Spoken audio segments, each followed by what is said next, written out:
What's up, fantasy owners? It's another double game week, and that means we're jamming as many of these into as little time as we can before Wednesday's fixtures. Back in the office, our producer, Albert Lanzillo, he's sleeping under his desk. He's pulling all-nighters just for you. He did it yesterday when old Sad Sack handled DC and Houston on Monday, and Quincy, Mr. PK Ameriqua, just kidding Quincy, those weren't dives, will chime in as well. But I'm here to put LA and Dallas under the fantasy microscope as you weigh this week's transfers and substitutions ahead of round 12. Well, as I mentioned, Sad Sack said it yesterday, but it's worth reiterating. Just because these are your best DGW bets doesn't mean they'll be round 12's top performers. If you do stock up with your 2 free transfers, here's who I'd target or avoid from LA and FCD. 2 home games, both against scuffling opposition. Sounds like LA's gonna rake it in this week, right?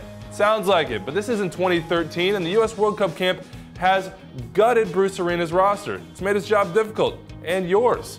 Try as they might, no Galaxy players are truly MLS fantasy standouts, making betting on them shaky at best.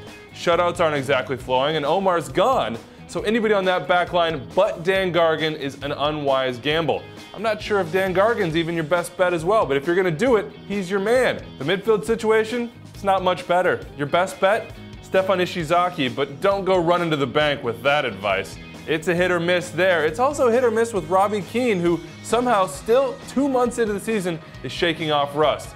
Keno's the best bet on LA for production, but at 11 million, that price tag is steep.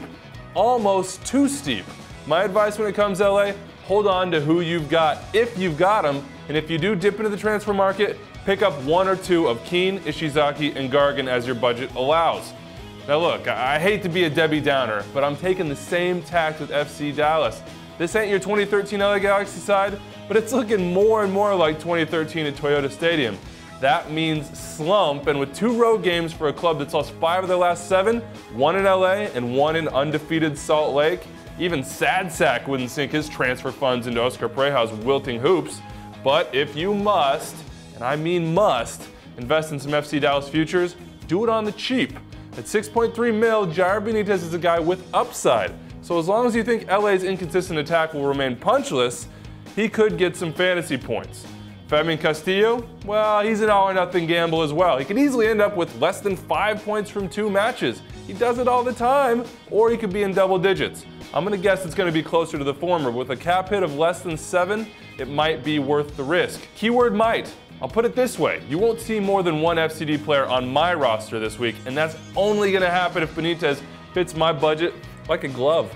The message here, double game week doesn't necessarily mean points bonanza. And I wouldn't bet on either of these clubs to provide fantasy salvation when there are plenty of other better options.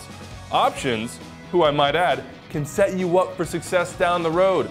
There's a double game week again next week. Think I'm full of it? You're probably right, but check out Jason and Quincy's advice anyway here on Starting Lineup, and maybe, just maybe, Brad Knighton will get in the mix too. Where you at, Brad? Look, it's for variety's sake. We all know Team Wiebe is the place to be, but you better get it while it's hot, because look, we're not gonna be around next week to hold your hand. Memorial Day calls, and I'd rather be cooling out at the beach.